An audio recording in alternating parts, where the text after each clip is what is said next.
Hello friends, myself Ravi and welcome to my channel. In the last tutorial we have seen how we can create the reactive form. In this tutorial we will see how we can apply form validation on the reactive form. So what I have done here, I have created, if you can see in the Chrome, I have created 4 input forms: ID, name, address and city, and I am submitting the form here.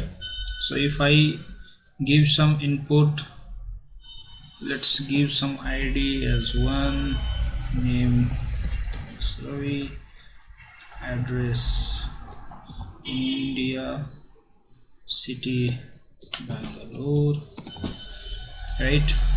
And let's see the console here.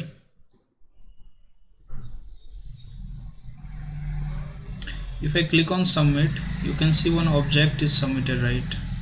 Whatever input we have done, right?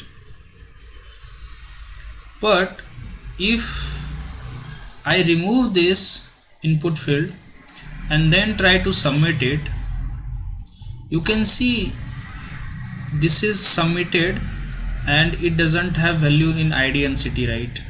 So for this scenario we can apply the validations on the forms. Okay, so first of all we will see how we can implement the validation in reactive form. Let's go to VS Code and let's go to our TS file.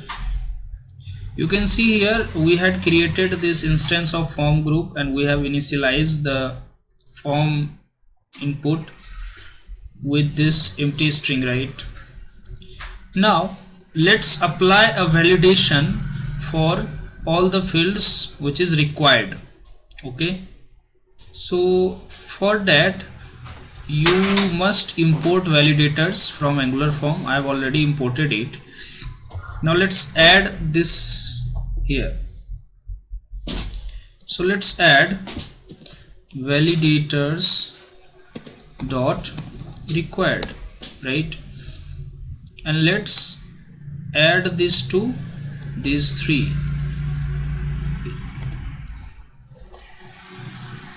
Let's add here also. Okay, now if I go to the Chrome and if I don't enter something here and click outside, you can see this is colored as red, right? We haven't given any message here, but by the red you can understand something wrong is going on, right? And you can see one star mark is coming here. It shows that this field is required. If you click on this and doesn't enter anything, you can see this is also red, this will also red, right? But since we haven't put the validators dot required for this input field city, so if you don't enter any value in this city input, it won't show you in red, right? So that's the use of a required validator. Okay, now the next step is how we can put a text here which will show user that please enter anything into this input field, right?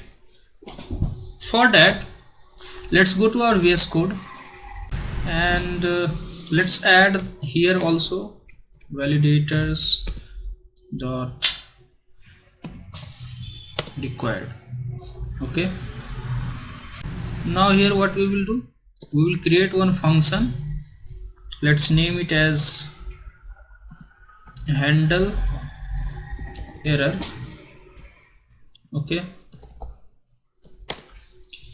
this function will have 2 parameters. One is the control name, which will be of type string, and another will be error name. Okay, error name of type string. Okay, so this control name is basically the name of your form controls, right? So here ID, name, address, city, these are the name of form controls, right? And this error name is the type of validators that you are applying. So in this case we are applying this required validator, right? Let's write this method. So this method will return, let's return this dot reactive form, right? This is the form group that we had created, okay, and we will check the controls of this form group, okay. So let's take the controls and then we will add this control name here to get the access of that particular form control, okay. And now on the top of it we have has error which comes from abstract control, right? And in this we will pass our error name, okay. So this is the function that we have written. What it is doing, it has two parameters. One is control name, which is the form control name, and error name is the type of validators that you are applying. In this case we have this required, okay. Now let's get back to our HTML and try to apply this error thing on one of the input field. For that, material provides you one tag which is mat error, okay. Inside this mat error, let's give one ngIf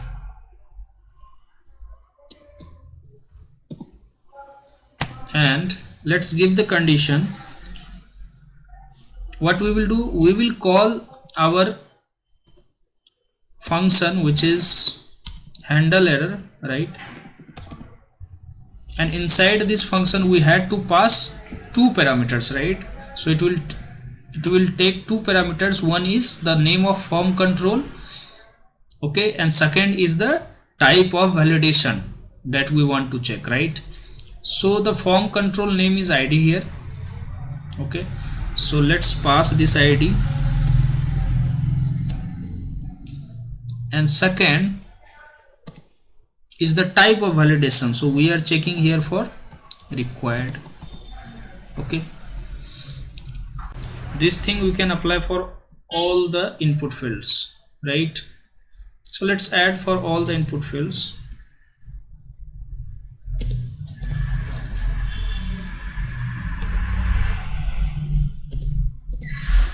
We have added it. Now change the form control names. We have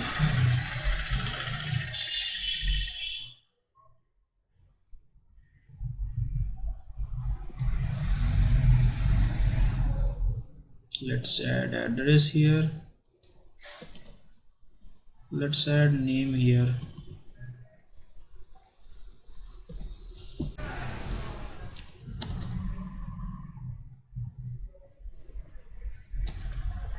let's change the name of this form control as city, because in our TS the form control name we had created is the city, okay. And also add one text here, please enter ID. Here put it as please enter name.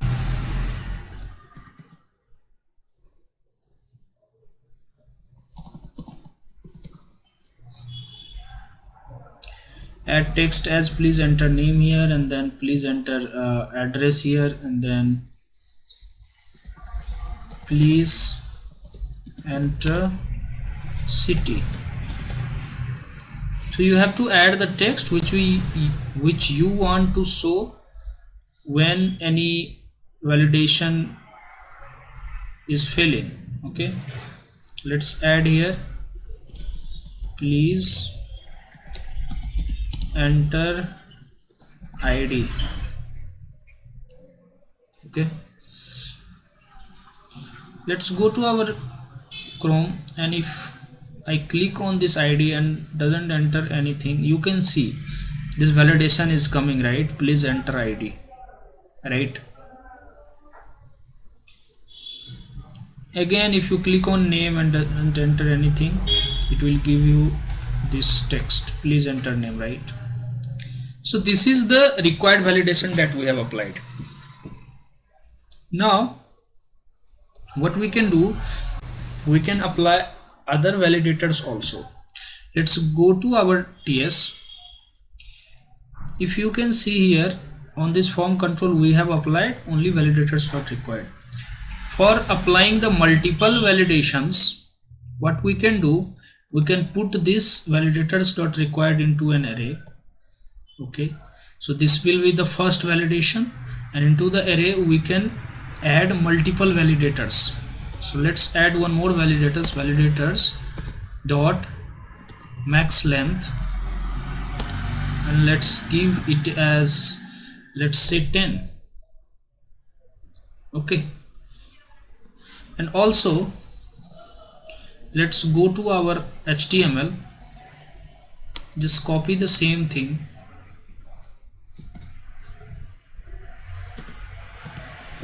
Now we will apply the validations for max length. So if the max length of ID is greater than 10, then it will show this error.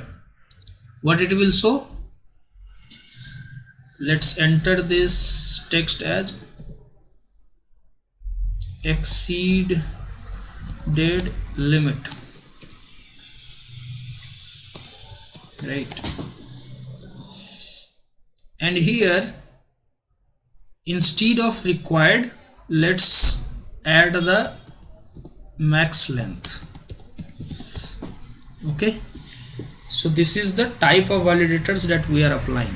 So this will show when your input into this ID field exceeds by 10, then this error will come. Okay, now let's go to our UI and see whether it's working or not. Let's add text which is greater than 10. Now you can see here, right, exceeded limit. And if I decrease this, you can see the error has gone, right? So this is how you can apply multiple validators into your reactive form elements. Now one more problem here is, we have applied the validators, right? Let's go to console. We have applied all the validators. Let's add something here, let's add some text here, and click on submit. Now what we want here, until this all the forms are validated, this submit button should be disabled, right? There is no point to enable this button if our form is not validated properly, right? For that, what we can do, let's go to HTML and let's go to the button here.